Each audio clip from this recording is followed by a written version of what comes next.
예선교회 예배가 저희가 전에 갔을 때 찬양을 한 50분 했나 40분 했나 50분 했나 그래서 이분들이 찬양에 굉장히 특화가 되어 있는 분들이다 그래서 오늘 찬양 시간을 좀 길게 하려고 했는데 제가 이렇게 딱 보니까 다 조용하신 분들만 오시는 거예요. 제가 그때 모니터를 이렇게 했거든요. 누가 이렇게 열심히 찬양을 하나 좀 전주하신 분들만 오셨네요.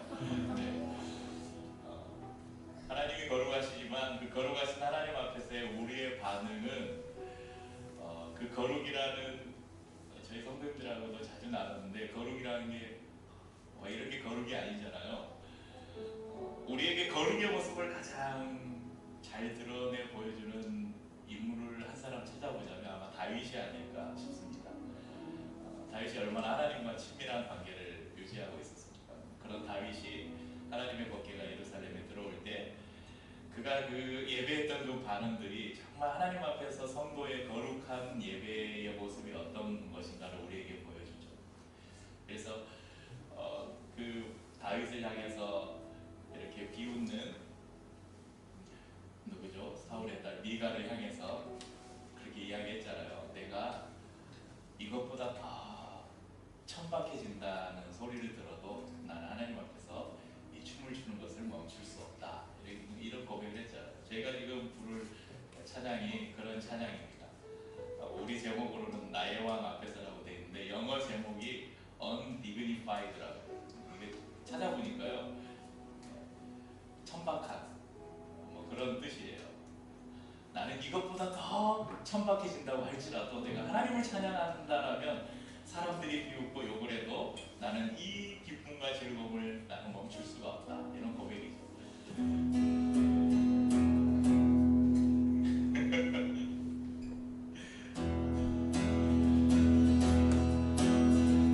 나의 왕 앞에서 노래하며 춤을 춰 아무것도 내 안정 막을 수 없으니 나의 왕 앞에서 노래하며 춤을 춰 아무것도 내 안정 막을 나의 왕 앞에서 천천히 우리가 예언을 하는 거예요.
다윗처럼 춤을 출까 하고 막 앞으로 뛰어나와서 이렇게 다음에 기대를 하고 있습니다. 언제가 그럴 일이 있을 거라고. 저희 교회는 성도들이 몇 분 안 되시고 그래도 요즘 좀 늘었어요. 예전에 저희 가족들하고 한두 명 예배 드릴 때는 네, 이렇게가 저희 가족이에요. 저희가 다 뭘 하고 있으니까 한두 분 앉아 계시면 박수도 안 쳐요. 그래서 이런 예배 분위기를 외부에서 이렇게 손님들이 오셨을 때만 하는 걸로. 네. 아까 말씀드렸듯이 그런 우리의 겉으로 드러나는 표현들이 하나님 앞에서 정말 좀 적극적으로 표현이 됐으면 좋겠지만 그렇지 않더라도 우리 마음의 중심이 늘 하나님을 바라보고 그냥 앞에서 시키는 대로 성벽 치세요, 손 드세요, 자 뛰세요. 저는 그런 청소년 집회나 청년 집회를 무지 싫어하는 사람 중에 하나예요. 인도자가 뭘 앞에서 그렇게 뭘 많이 시키는지 그것보다도 하나님 앞에서 스스로가 반응해서 중심으로 드리는 그 고백을 주님이 더 기뻐하시리라고 생각합니다. 저희 성도님들의 예배하려는 그런 것들을 볼 수 있어서 좋아요. 내게로부터 음을 들어 주름이 시작할 때 주의 일을 보겠네.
작년 5월 6일 예선교회가 4월 첫 주에 개척했나요? 개척을 하고 한 달 뒤에 저희가 저희 교회도 1년에 한 3차례, 4차례 저희는 타이틀이 찾아가는 예배입니다. 다른 교회들을 방문해서 예배를 드리고 있는데 작년 첫 찾아가는 예배로 제가 예선교회를 방문해서 함께 교제하고 예배했던 기억이 납니다. 딱 1년 정도가 지난 오늘 또 예선교회에서 답방 오셨네요. 답방. 우리 박희광 목사님 아침에 또 카톡을 보내셨더라고요. 오늘 예선교회 사랑방 방문을 허락해 주셔서 감사합니다. 그 형식적인 문자 뒤에 어떤 말을 쓰셨냐면 소품교회라는 끈으로 이렇게 연결돼서 뭐라 쓰셨더라고요. 제가 오늘 설교문을 준비하면서도 이런 글을 썼어요. 박희광 목사님과는 소품교회라는 끈으로 이어져 있고 똑같은 표현을 목사님도 쓰셨더라고요. 또 우리 박희광 목사님도 오랜 시간 동안 찬양 사역자로 아주 유명했고 많은 영향력을 끼치셨고 저도 또 사역을 시작하면서부터 사역 대학교 2학년 때부터 CCC에서 그런 CCC 찬양팀에서부터 찬양 사역을 시작해서 개척하기 전까지 계속 거의 20년 가까이를 찬양 사역을 해왔던 또 그런 공감대도 있고 그래서 예선교회를 찾아가서 함께 예배 드릴 때 참 편안했던 기억이 있는데 오늘 제가 아까 찬양을 하면서 참 감격스러웠던 게 뭐냐면 그 하나님 앞에서 나중에 우리가 그 하나님의 보좌 앞에서 그 요한계시록에 보면 각 나라와 족속과 백성과 방언에서 다 무리들이 그 앞에 모여서 하나님을 찬양하는 예배하는 모습이 나오잖아요. 그러니까 각 나라와 족속과 방언 생김새도 다르고 말도 다르고 그런 사람들이 다 하나님 앞에 모여서 예배하는데 그 안에 어떤 이질감이 있었을까요? 전혀 없었을 거라고 생각해요. 오늘 우리가 예배하는 비록 두 교회가 모였지만 두 교회가 예배하는 이 자리에 누가 기류의 교회 성도고 누가 예선교회 성도인지 구분이 안 되잖아요. 그래서 참 감격스러웠어요. 하나님 앞에서의 우리의 모습이 이래야 되지 않을까. 근데 저희 안에 또 이런 뭔가 좀 동질감들이 있어서 또 더 그러지 않을까 그런 생각을 해보았습니다. 아까도 말씀드렸지만 평소보다 한 10분 정도를 찬양 시간에 더 할애를 했습니다. 그 말인즉슨 설교가 10분 짧을 거라는 이야기입니다. 사실 이번 주에 그런 행사를 준비하고 진행하면서 그 집사님 아시죠? 원래 저희가 이번 주가 야외 예배 계획된 주간이었어요. 왜냐하면 어제 이제 무지 바쁘니까 오늘 야외 예배 가서 그러면 설교 준비 안 해도 되고 예배 준비 주보도 안 만들어도 되고 그러니까 그 어제 행사 딱 끝나고 편하게 자고 오늘 우리 야외 예배 가서 마음껏 먹고 놀자 이랬는데 또 오신다고 하니 어떡해요. 저희는 또 숫자가 적으니까 의사결정이 빨라요. 그래서 그럼 우리 한 주 당겨서 12일에 야외 예배 가고 19일에 예선교회 가고 같이 예배 드립시다 그랬는데 대신 이제 제가 굉장히 무지많이 부담스러워졌습니다. 다행히 찬양을 많이 하고 설교를 짧게 해서 오늘 말씀에 그냥 아주 포인트만 나누고 싶은 그 중심 주제만 짤막하게 나누도록 하겠습니다. 저희 교회는 그 M랩이라는 들어올 때 입구에 보면 과언어들이 진열이 되어 있는데요. M랩이라는 밖에 있습니다. M랩이라는 묵상집이 있어요. 그 묵상집을 가지고 성도들이 다 주중에 묵상을 합니다. 월요일부터 목요일까지. 윤서가 웃는 것은 이번 주에 안 했다는 거예요. 제 집에 한 번도 안 펼쳐보고 먼지가 쌓이고 있더라고요. 한 번은 했어? 그 묵상 본문 중에 한 본문을 월요일부터 목요일까지 4본문이 있고 또 가정 예배도 들어있고 그런데 4본문 중에 한 본문을 택해서 주일에 조금 더 깊게 말씀을 저희가 나누고 있습니다. 오늘 저희가 읽은 본문은 목요일에 저희가 묵상했던 본문인데요. 공교롭게도 오늘 저희가 읽은 본문은 목요일 본문이고 지난주 목요일에는 사도행전 9장의 사건이 나와요. 근데 이 두 사건이 굉장히 밀접한 뭔가 좀 닮은 꼴이 있더라고요. 그래서 두 본문을 같이 살펴보려고 합니다. 사도행전 9장 10절에는 아나니아라는 사람이 등장을 해요. 그는 다메섹에 살고 있던 주님의 제자였다라고 소개하는데, 그가 환상 중에 주님의 음성을 듣고 사울에게로 가라. 사울에게로 가서 이 아나니아가 사울에게로 하나님의 사자가 아나니아를 사울에 보내는데, 아나니아가 사울에 대한 소식을 들었잖아요. 사람들로부터 들리는 사울이 어떤 사람인가라는 소식을 들었어요. 그런데 사울은 어떤 사람이었어요? 그 다메섹으로 가는 길에서 예수님을 만나기 전까지 그러니까 열심당원이었단 말이에요. 유대교의 열심이었던 사람이었어요. 오늘 조금 이따가 저희가 민수기 성경 공부할 때 그 열심당원이 나와요. 사도 바울이 그 열심당원이었어요. 그러니까 율법의 열심이었던 사람이었어요. 그래서 그 사도 바울이 믿는 사람들을 잡아가지고 오기 위해서 예루살렘으로 끌고 오려고 지금 다메섹으로 가는 길이었어요. 그러니까 이 사울이 얼마나 믿는 성도들에게 해를 끼쳤던 인물인지는 아나니아도 듣고 알았던 것입니다. 그런데 그런 사울을 찾아가서 만나라. 그건 아나니아에게 나 잡아가시오 이런 말이잖아요. 그런데 아나니아는 자신의 생각을 내려놓고 주님의 명령에 순종해서 사울을 찾아갑니다. 그리고 다메섹으로 오는 길에 예수님을 만났던 사울은 아나니아와의 만남을 통해서 그가 예수님을 만난 이후에 눈이 멀어졌어요. 이제 아나니아를 만나고 아나니아가 그에게 주님의 음성을 전해주고, 그때 눈이 밝아지고 그 자리에서 세례를 받고, 그때부터 사도 바울의 위대한 바울이 된 위대한 사역이 시작되는 것입니다. 근데 특별히 사도 바울의 사역을 뭐라고 하냐면, 여러분 사도 바울 앞에 붙는 별칭이 하나 있어요. 이방 선교의 아버지. 사도 바울을 통해서 이방 선교가 시작이 됩니다. 사도행전 9장 20절 22절을 보면, 즉시로 각 회당에서 예수가 하나님의 아들이심을 전파하니 사울은 힘을 더 얻어 예수를 그리스도라 증언하여 다메섹에 사는 유대인들을 당혹하게 하니라. 그러니까 다메섹에 예수 믿는 사람 잡으러 갔던 이 사울이 갑자기 변해서 예수를 전하는 사람이 되어버린 거예요. 그러니까 얼마나 이 유대인들이 당황을 했겠어요. 자신의 동지가 갑자기 변절을 한 거랑 마찬가지죠. 그렇지만 주님의 입장에서, 예수 믿는 사람의 입장에서는 놀라운 역사가 시작된 일이죠. 이 일에 누가 사용되냐면 아나니아라는 사람이 사용되었다는 것입니다. 사도행전 9장은 사울의 회심에 관한 기록이지만 그 안에 우리는 아나니아라는 이 인물의 행동을 놓쳐서는 안 됩니다.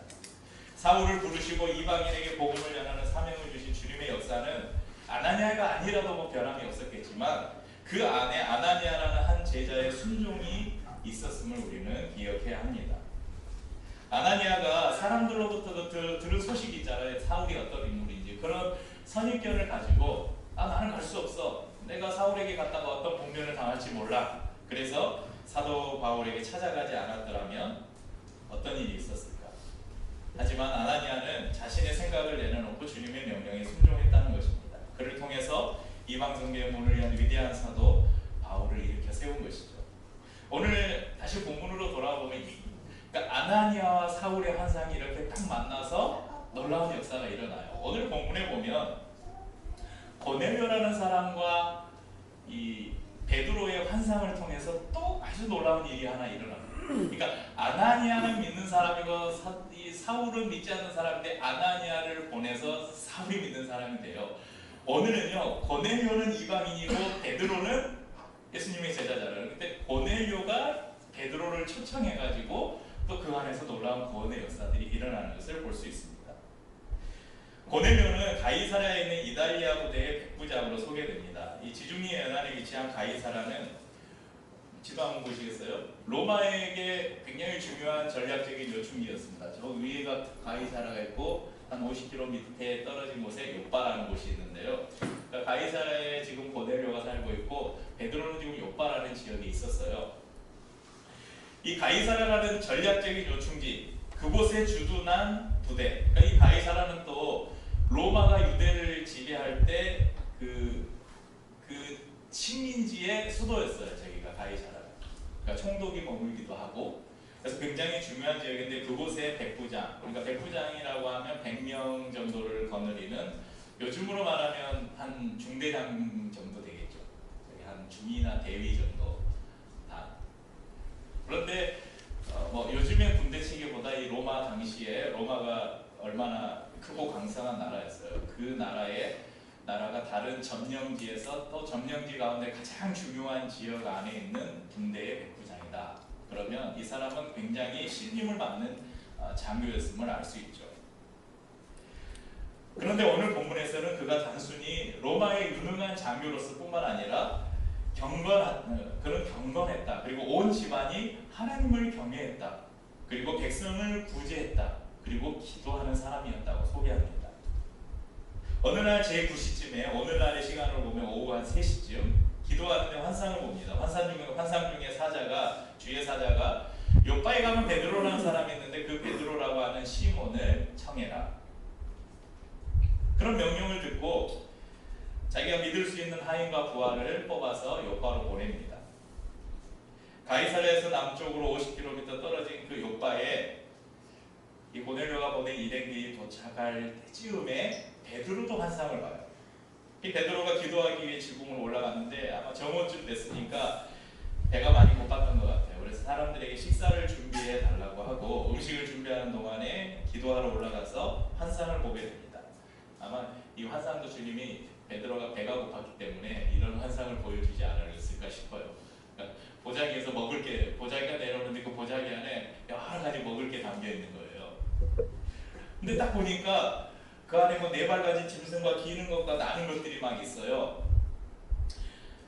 그 이어지는 대화를 통해서 보면 그 안에 보자기 안에 담긴 짐승들은 분명히 부정한 짐승들이었어요. 율법에서 규정한 레위기 11장에 보면 정결한 짐승과 부정한 짐승을 아주 자세하게 11장 전체를 할애해서 소개하고 있는데 그 안에서 절대 먹으면 안 되는 부정한 짐승들이 이 보자기 안에 담겨서 베드로 앞에 딱 지금 베드로가 시장한 상태잖아요. 잡아먹어라. 배고프니까 뭐 배는 게 있겠어요. 먹어야죠. 그런데 베드로가 완강하게 거부를 해요. 나는 먹을 수 없습니다. 내 율법의 전통과 내 신앙 양심으로는 이것을 주님께서 하나님이 율법에 부정하다고 말했기 때문에 저는 이것을 먹을 수 없습니다. 그런데 환상 중에 소리가 들리기를 일어나 잡아먹어라. 이렇게 3번의 대화가 오고 갑니다. 이 베드로는 3번의 삶하고 굉장히 연관이 있나 봐요. 부인할 때도 3번 부인하고 부활하신 예수님을 만나서 다시 그가 사명을 받을 때도 예수님이 3번 질문을 하시고 오늘 또 부정한 짐승을 먹으라고 하는데 안 먹겠습니다. 다시 먹으라 하는데 안 먹겠습니다. 또 먹으라 하는데 안 먹겠습니다. 이렇게 3번 또 대화를 나누는 것을 볼 수 있습니다. 우리가 오늘 읽은 본문은 여기서 16절까지만 저희가 읽었지만 이어지는 말씀을 보면 왜 하나님께서 베드로에게 이런 환상을 보이셨는지를 알 수 있어요. 하나님께서는 이방인인 고넬료와 유대인이면서 예수님의 제자인 이 베드로 둘에게 동시에 환상을 보이셔서 이 둘을 극적으로 만나게 하십니다. 고넬료의 초청을 받아들인 베드로는 고넬료의 집을 찾아가요. 그리고 거기서 환상을 보았던 자초지종을 이야기하면서 나에게 환상을 보이시고 나에게 고넬료를 만나게 하신 것은 하나님의 분명한 뜻이 있구나. 그것을 깨닫게 됩니다. 그리고 베드로가 죄사함의 복음을 선포할 때 그들 가운데 성령이 임하는 역사가 일어납니다. 그러면 오늘 읽은 본문 10장에서 조금 더 가서요. 44절, 45절을 한번 읽어볼까요? 사도행전 10장 44절, 45절 베드로가 이 말을 할 때에 성령이 말씀 듣는 모든 사람에게 내려오시니 베드로와 함께 온 할례 받은 신자들이 이방인들에게도 성령 부어 주심으로 말미암아 놀라니. 이들이 아주 놀라운 경험을 하는데요. 이방인에게 하나님의 성령이 부어지는 경험을 해요. 그 성령이 임했다는 가장 쉽게 외적으로 드러나는 증거가 방언이었거든요. 여러분 이 비슷한 사건이 있지 않았어요? 오순절 마가의 다락방에서 기도하던 제자들 가운데 하나님의 성령이 임했죠. 여러분 그 오순절 사건이 왜 그렇게 중요한 사건이냐면 하나님의 성령이라는 것은요 구약의 개념에서는 그러니까 그 당시까지 이스라엘 백성들이 가지고 있던 그들의 사고로는 하나님의 영, 여러분 하나님의 영, 하나님을 보면 죽었잖아요. 죽는다고 생각했잖아요. 그런데 하나님의 영이 나에게 임했다. 이거 상상할 수 없는 일이거든요. 하나님의 영은 선지자나 왕이나 제사장이나 아니면 특별하게 하나님이 그 시대에 아주 중요한 사명을 맡기기 위해서 특별하게 찾아가서 임하는 아주 특별한 일이었어요. 그런데 오순절 마가의 다락방에 모인 제자들 가운데 성령이 임했어요. 그러니까 이게 놀라운 역사가 된 거예요. 아니 어떻게 하나님의 영이 우리 가운데 올 수 있지? 나에게 올 수 있지? 그 놀라운 역사를 경험합니다. 그런데 오늘 또 하나 중요한 역사들을 경험해요. 아니 어떻게 성령이 이방인에게 임할 수 있지? 유대인에게는 그래도 임할 수 있다. 그래 우리에게는 그래 임할 수 있다. 우리는 하나님의 자녀니까. 우리는 하나님의 선택된 백성이니까. 그런데 어떻게 개돼지 취급을 받던 이방인에게 하나님의 성령이 임한다? 있을 수 없는 일이 지금 일어난 거예요. 오늘 고넬료와 베드로의 만남을 통해서 하나님이 이런 역사가 시작되었음을 선포하고 있는 것이죠. 자신이 가지고 있던 선입견을 벗어던지고 하나님의 말씀 앞에 순종한 베드로의 순종을 통해서 이방인 이 고넬료의 가정이 구원받았을 뿐만 아니라 이방인에게도 하나님의 구원이 임한다는 것을 확인하게 된 것입니다. 그럼 베드로가 자기의 신앙 양심 지키자고 자기의 믿음의 우리 조상들이 가지고 있던 이 율법의 전통을 지키려고 나는 절대 그거 이 보자기의 그 음식 사건은 그것을 보여주는 것이거든요. 당시의 제자들을 비롯한 많은 사람들이 가지고 있었던 신앙의 그 고정관념, 이방인들은 구원받을 수 없다. 이것을 깨뜨리기 위해서 이 환상을 보이신 거거든요. 만약에 그것에 사로잡혀서 나는 절대 이것을 먹을 수 없다라고 만약에 거부를 했다면 베드로는 고넬료에게 가지 않았을 거예요. 그런데 자신의 생각을 바꾸고 하나님의 음성을 따라 순종하고 그 생각을 뛰어넘었을 때 하나님이 놀라운 역사를 일으키신 것이죠.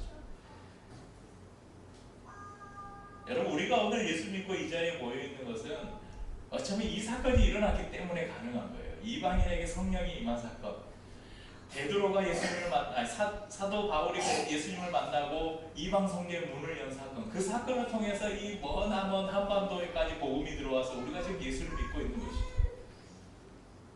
율법이 아닌 은혜의 복음을 듣고 예수님을 마음에 모시고 살아가는 우리의 삶은 어떻습니까? 이상하게도 시간이 가면 갈수록, 그러니까 우리나라의 이 한국 교회의 선교 역사가 길어지면 이게 점점 지나면 지날수록, 아니 교회를 다니는 성도들의 신앙 연수가 늘어나면 늘어날수록 이상하게도 자신의 생각의 틀 안에 하나님을 가둬놓는 경우가 많아집니다. 그럼 오늘 우리가 두 교회가 모여서 저희는 이제 이런 일들을 많이 경험합니다. 이미 개척했던 2016년부터 뭐 성도가 4명, 5명일 때도 1년에 몇 차례씩 이렇게 교회들을 방문해서 예배드리고 했었으니까요. 근데 사실 여러분 이런 모습이 옛날에 그 여기 문화개방 세대에 있으신가요? 네. 시골이나 아니면 예전에 문화개방 했던 시대에는 경험을 못 해보신 분들이 많네요. 예전에 이제 동네 어느 교회에서 무슨 뭐 산노래방, 무슨 밤 해가지고 1년에 한 번씩 문화개방을 해요. 그래서 막 성극도 준비하고 찬양 준비하고 막 꽁트 준비하고 이런 거 하면 있는 교회에 포스터랑 막 이거 초청장을 보내요. 그럼 그 교회들이 다 그 교회에 모여서 하고 그냥 이 품앗이에요. 다른 교회 하면 또 이 교회에서 가지고. 근데 또 그것도 가까운 교회들끼리만 해요. 막 교단이 다르거나 그러면 절대 장로교가 감리교만 이런 데 안 가고, 뭐 순복음교회가 뭐 이런 막 성결교단 안 가고 자기 교단 안에 있는 교회들만 주로 그렇게 같이 연합을 하죠. 그런데 요즘 시대에 야 이게 우리 성도들을 다른 교회에 보낸다? 야 이게 있을 수 없는 일이에요. 하지만 이런 생각을 뛰어넘을 때 여러분 저는 저희가 다른 교회를 찾아가는 목적도 그렇고요. 다른 교회가 저희 교회를 찾아와서 함께 예배하는 것도 또 의미가 있다고 생각하는 게 뭐냐면 이런 일들을 통해서 저희 성도들하고도 자주 나누는 이야기입니다. 하나님의 교회가 지역교회를 뛰어넘어야 돼요. 이 로컬 처치를 뛰어넘어서 하나님의 교회는 우주적인 교회로 하나라는 생각이 우리 안에 있어야 돼요. 우리 자녀들 다음 세대에게 교회는 네 교회 내 교회가 아니라 교회는 하나다. 하나님의 교회는 하나다. 그래서 이 교회 가서 예배드릴 수도 있고 이 교회가 같이 모여서 예배드릴 수도 있고 이런 것들을 우리의 다음 세대에게 물려줘야 돼요. 그런데 어떻습니까? 교회에서 무슨 행사한다고 이렇게 초청하면요, 혹시 저 교회 갔다가 우리 성도가 안 돌아올까 봐, 저 교회 너무 찬양이 좋고 막 그런다는데 목사님 설교가 좋다는데 가서 또 다시 안 돌아오면 어쩌지? 그런 사람들이 많아요. 그래서 어디 다른 교회 한번 예배드리러 간다고 하면 막 분노하시는 목사님들도 계셔요. 저희는 그 인근에 계양구와 부평구에 7교회 모임이 있어요. 교회 플러스라는 이런 이제 뭐 교회 연수로 보자면 저희가 제일 짧고 저희보다 한 달 짧은 교회가 하나 있네요. 네. 그래서 한 3년 정도 된 교회부터 한 10년, 11년째 된 교회들도 있고 저희처럼 10명 미만의 교회도 있지만 또 한 50명, 60명이 모이는 교회도 있고 그래서 7교회가 같이 모여서 목사님들도 같이 교제를 하고 한 달에 한 번씩 각 교회들을 도우면서 금요일마다 동네 마실 기도회라는 기도회를 하고 또 그 안에서 또 청소년 교육이 필요한 세 교회가 매월 마지막 주에 다음 주에 있는데 마지막 주에는 저희 교회에 모여서 청소년 연합 예배를 드려요. 한 15명에서 20명 사이에 세 교회 청소년들이 모여서 예배를 드리고 그런 그 일들을 하고 있습니다. 그러니까 이런 연합을 통해서 제가 개척하면서도 참 위로와 힘을 많이 얻었던 게 우리가 혼자가 아니구나. 하나님의 교회라는 게 아까 우리가 기도하면서도 개척교회 목회자들이 외롭고 그렇잖아요. 그런데 저는 개척하면서도 별로 외로움을 못 느꼈어요. 이런 같이 하는 교회들이 마치 내 교회인 것 같은 거예요. 그 교회 성도들이 내 성도 같고 내가 같이 목회하는 목회의 현장 같고 그래서 그러니까 이게 제가요 개척을 안 해봤으면 절대 교회가 이럴 수 있다는 걸 제가 생각하지 못했을 거예요. 제가 예전에 어느 중대형 교회에서 찬양 사역만 하고 있었다면 교회가 이럴 수도 있다는 그리고 그건 지금 이것에서 끝나는 게 아니라 제 안에 계속해서 교회가 새로움들을 하나님께서 깨닫게 해주시거든요. 그럼 개혁교단에서 저는 신학을 했어요. 개혁교단에서 신학을 하고 안수를 받고 지금은 이제 그 합동에서 이렇게 분리되었던 교단들이 10몇 년 전에 이렇게 다 같이 다시 합쳐지는 일이 있어서 제가 지금은 소풍교회와 같은 한남노회에 아직 남아있는지 모르겠어요. 우리 김창희 목사님 그대로 납부라고 했는데 일단 소속은 한남노회에 무임 목사로 아마 돼 있을 거예요.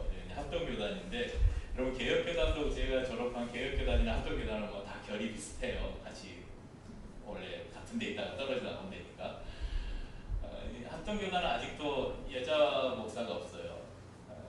여자에게 안수를 주지 않습니다. 목사 안수를 주지 않아요. 이것 때문에 요즘도 많이 뭐 논란이 되고 있고 이제 좀 공론화가 되려고 하는 움직임들이 있습니다.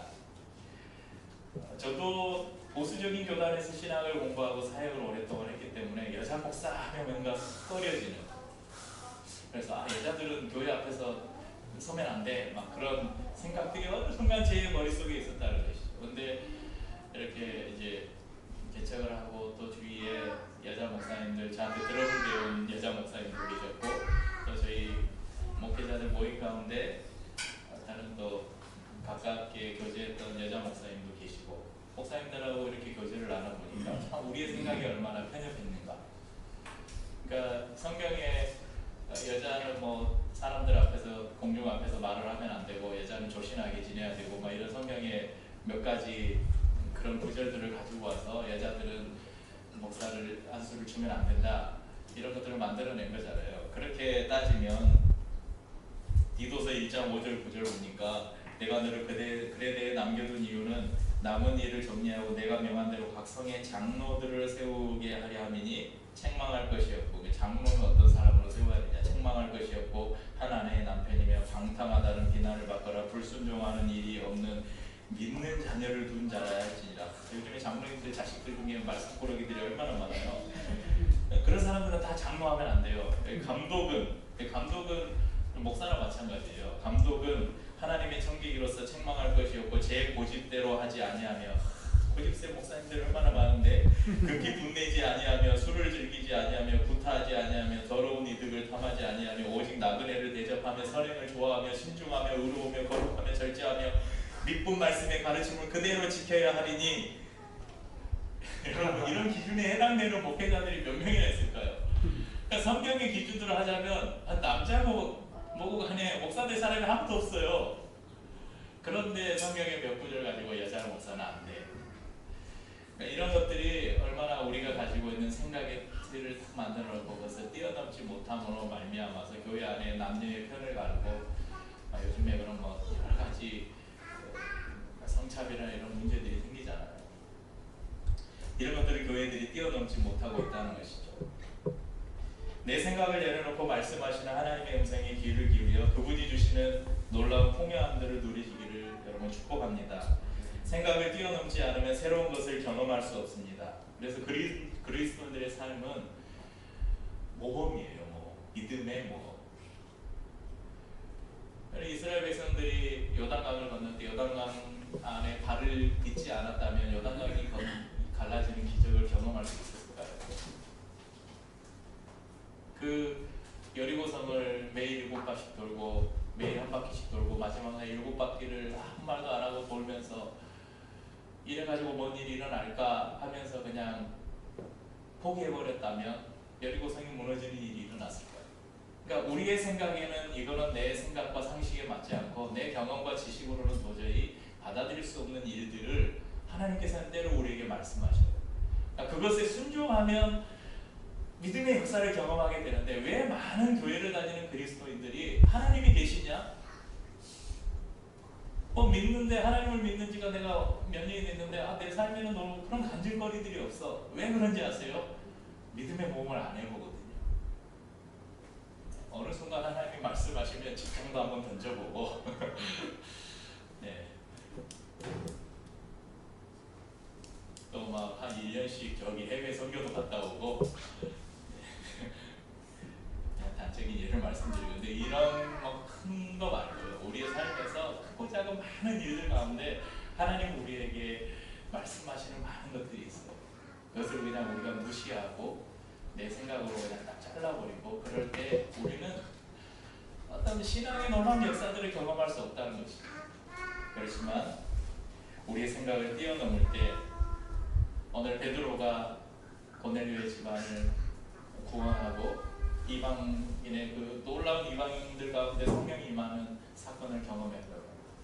아나니아가 자신의 생각보다 주님의 명령을 따라서 바울을 찾아가서 그에게 복음을 전해줬을 때 바울이 눈을 뜨고 이방인에게 복음을 전하는 놀라운 이방 선교의 아버지가 되었던 것처럼 우리의 삶에서도 그런 놀라운 믿음의 역사들이 일어나기를 주님의 이름으로 축복합니다.